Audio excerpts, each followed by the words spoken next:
Generally speaking, what a fellow means when he says it was a fair fight turns out to be I won the way I expected to. Avack was in a position that they weren't supposed to win. They were going to have to use an unexpected method. Of course, that would be called unfair, wouldn't it? Right over here, Captain Bratton. Just take a seat, and I'll be with you in a moment. Oh, thanks. Nothing special the immigration department wants to see me about, is there? I mean, if it's those little fungoid life forms you're worried about. No, Captain, it's not fungoid life forms.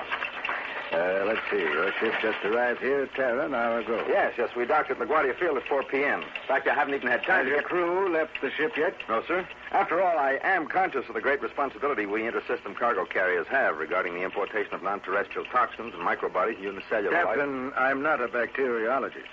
My name's Jeffy. I'm a psychologist. I see, sir. Just what do you see? You're making a check to see if I'm space-worthy, not neurotic or cracking up under the stress. And you jot down notes, and just from little slips a man makes because he's tired and needs a rest and a shower and a couple of beers at a high-class bar and maybe a few days of quiet in the country, away from always worrying about a meteor breaking through the hull. Oh, I admit I am somewhat knocked out. Who wouldn't be? I brought this cargo in from Deneb. We've been out there between systems, the long haul, for 13 months. And we got nothing to apologize for. You let me rest up. How about trying that instead of badgering us with psychological questions? I'm sorry, Captain. Now, let's see. You visited the 6th planet to the Deneb system. Avack or something like that? Avack. Did you and your crew enjoy your stay there? Well, they treated us okay. We were 3 weeks loading. During that time, we mostly just strolled around taking things easy. Wasn't much to see. Mostly just small towns, factories. They make ceramic household goods. That was our cargo, in fact. That's a darn small planet they've got there, sir, and overcrowded. Every half mile there's a factory going like crazy, and the air's so full of smoke from the stacks you can hardly breathe. Sir, they've got almost no raw materials. But out of what they have, plus the synthetics they've developed, they're able to turn out so much pottery that you'll find it everywhere in the galaxy. It's amazing. Every system you visit, you see vases, salt shakers, flower pots. They're all marked, made at Avack. Just think what they could do if they had a sufficient supply of raw materials. Makes you wonder. Yes, it does make you wonder. They fought a little war back about 10 years with the other planets of their system. Beat them, too. But it didn't do them any good. The other planets were just as depleted. Captain, I want you to examine something. Oh, yes, sir. That's an Avackian space mine. Seeks out the target by beaming in on the target's heat. They used that in a couple of 3 wars. Awful thing. Look at that boring snout. Mm-hmm. I'm told it cuts its way through the hull of a ship to the wall of a building until it actually gets to a living creature. Then... Yes, sir. It's a vicious weapon. The troops called them leeches. But that was 10 years ago, sir. Now they're a commercial planet. They threw out the military leaders and voted in a business administration. They're all for trade and culture exchange now. They learned their lesson. Did they? Captain, while you were on Avack, did you buy and bring back here with you any toys for your children?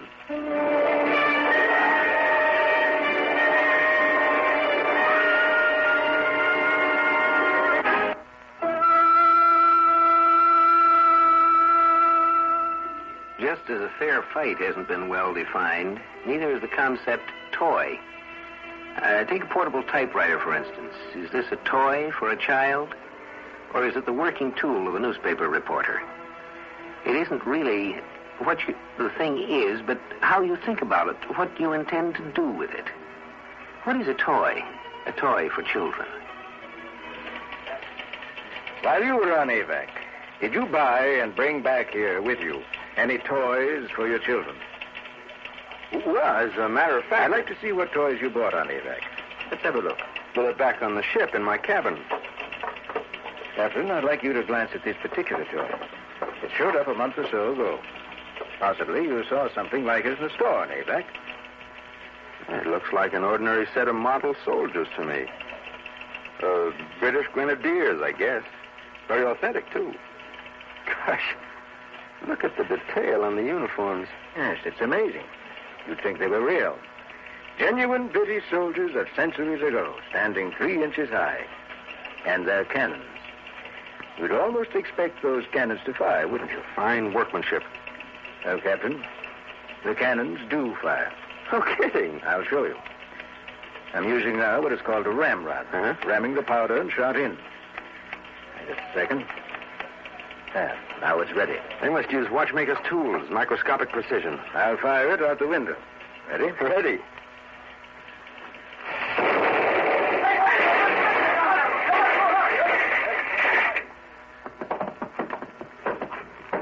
Oh, yes, guards. Will you begin clearing the debris? I'm sorry. I meant it to explode entirely outside the building. It must have caught a corner of the window. This is terrible. Now, to the soldiers. They're dead, of course. Dead? Well, let's say inert. We destroyed their neural systems with high voltage. What? We simply took the cartons of soldiers and put a charge through them. They're fragile. It's hard, even for a people uniquely talented in microscopic assembly, to produce a workable robot only 3 inches high. I see. Of course, robots. Here, look at this. Well, I'd say this is, but it looks like a little toy telephone set. Gosh, we had those when I was a kid. Talk to the kid across the street, transmit for a block or more. Talk into it. Here, I'll get out the mate and answer you. In fact, I'll go stand over here, away from you with it.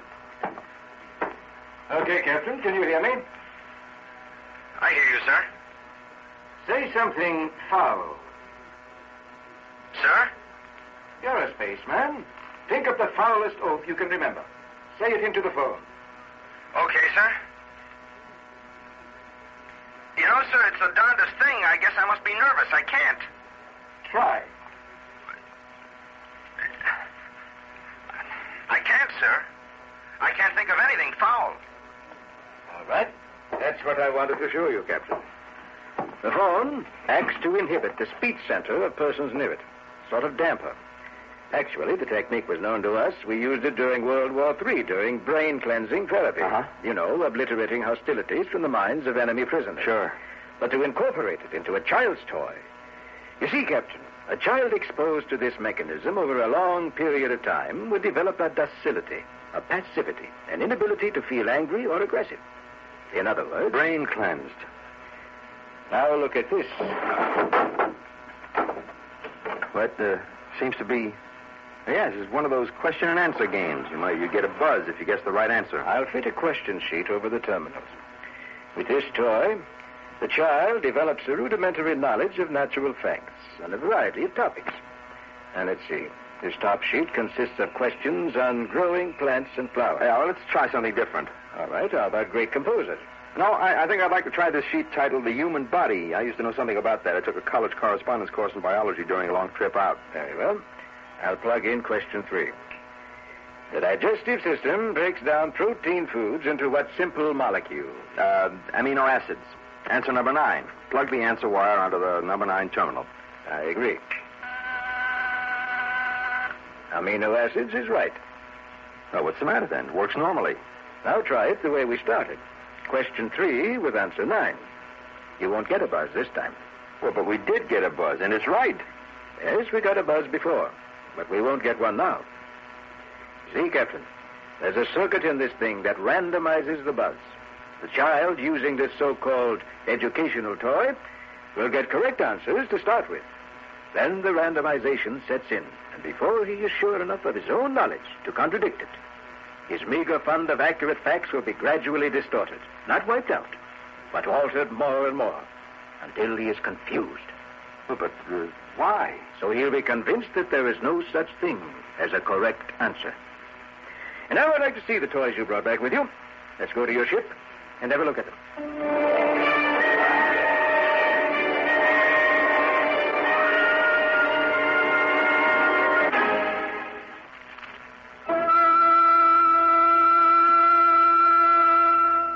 The man who won the last war always wants his methods of fighting a war to be the ultimate weapons, because he wins with those.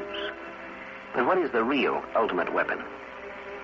A weapon that no other weapon can touch. How about the weapon of changing your enemy into a friend, or changing your enemy so he doesn't even try to defeat you? Wouldn't that be a more powerful weapon than any possible attacking device? This is my younger kid, Charles. He's 9. What is it? Well, can't you tell? Looks like a costume. Yeah, I'll spread it out. What kind of a costume is it? I don't see any identifying features. Looks more like a sack. A gray sack. I shopped around Avack for days before I ran across this. Here, I'll put it on. Right sleeve. And left. There. Explain it, Captain. But can't you see? No, you're simply inside a gray sack. That's all I can see. I'm a cowboy. What? This is a cowboy suit. More than that. Of course, it takes a few minutes. Good Lord. It's changing color. And so am I. Changing me into a cowboy. Darn it, I said I was a cowboy, and I am. Now, I don't mean I'm just pretending to be a cowboy. I mean as long as I'm wearing this material around me, I actually become a cowboy. Notice I've got chaps on my legs? I put this on a couple of times on the trip back, me and the crew both. Really got a kick out of it. Looky here. I got me a 6-gun. Where did that gun come from? Grew out of the suit. And your head's expanding and turning black. Nah, that's my 10-gallon black felt hat. Incredible. Put 'em up, partner. Why, your skin looks like leather. Is that your idea of a humorous remark, partner? Take it off. Take what off? That material before it's too late. Take it off before you're so far down in that fantasy world you can't get back. Like they intended it. Take it off. Just when I was beginning to enjoy myself. You know, friend, when I was just a little tyke, I used to pine to be back in the good old days and ride the reins. Back when you could smell the sagebrush growing out in the free country where... What was I saying? Why, a cowboy. Why, I always wanted to be a cowboy. Would it be the same for me, I wonder? Oh, if I put it on? It's whatever your fantasy is. Now, Charles probably will use it to become a 20th century businessman. Gray flannel suit, Ivy League. He reads all those old adventures about New York before it was destroyed. Those advertising operas. Give me that material. I'm impounding it. But why? What's wrong? It just helps a kid act out perfectly normal childhood fantasies. Charles plays advertising exec all day long. With this, he can... A child couldn't possibly hold out against it. It almost got you, and you're a grown man. Do you want to lose your child? Is that what you want? Do you want to see him disappear down into a fantasy world and never return? Let's see what else you brought back. Yeah. Only one more toy. Actually, it's a game for my older boy, Pete. He's 12. Open it up. Yeah. It's called Enterprise. I figure all the kids in the block can play. It's a lot of fun. A bunch of us played it on the trip back.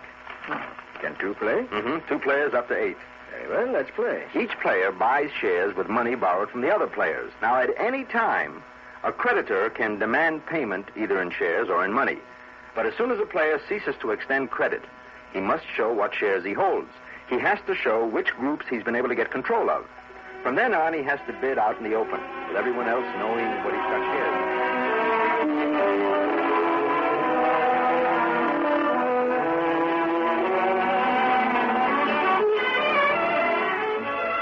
I bid 3,000 solar units for 2 shares of Neptune Non-Ferric Ores Incorporated. Make it 4,000 and the shares are yours. 4,000. Sold. Okay. Now, you owe me 600,000 solar units, and I owe you 355,000 solar units. I demand payment of the difference. Let's see. I don't have 245,000 units worth of stock. Yes, you do. If you turn in your Martian Diamond Mines Limited. Oh, but that's my best block. That corners you from the inner planets. Put it in or call the game over. All right, it's in. Game's over. But why? I have enough solar units left to buy all your remaining stock. So in terms of profit and loss, you're wiped out. Yes, I guess you're right. Very well, you wind up with 3 expensive groups. And I don't have any. Now, do you see anything harmful in this game? All I can see myself is that it teaches a child the basic facts of economic life, and that's something every child should know. Well, I have to admit I find nothing subversive in this game. In fact, it's nothing but a variant of an old Terran parlor game called Monopoly. Yes, you can retain this toy, Captain. It meets with immigration specifications. Well, that's a relief. Sorry to have caused you so much trouble. I'll go and interview your crew and see what children's artifacts they brought back. You can go to your hotel now. Can you find your way around the ship? Oh, yes, I'm used to it. I'll see you again, and next time you're down. Right. Hope your children enjoy playing Enterprise. Matter of fact, I enjoyed it myself. Might have you bring in a set for me next time. Sure. Anything to accommodate the immigration department. Well, I better get all the pieces back in the box before they get lost. Heck, in that game, Monopoly, the player who wound up with the most money and property won the game. And in Enterprise, the winner is the one who's wiped out. Hey, I'll bet he didn't realize he beat me. But he didn't have a solar unit or a share of stock left. He won by a clean sweep.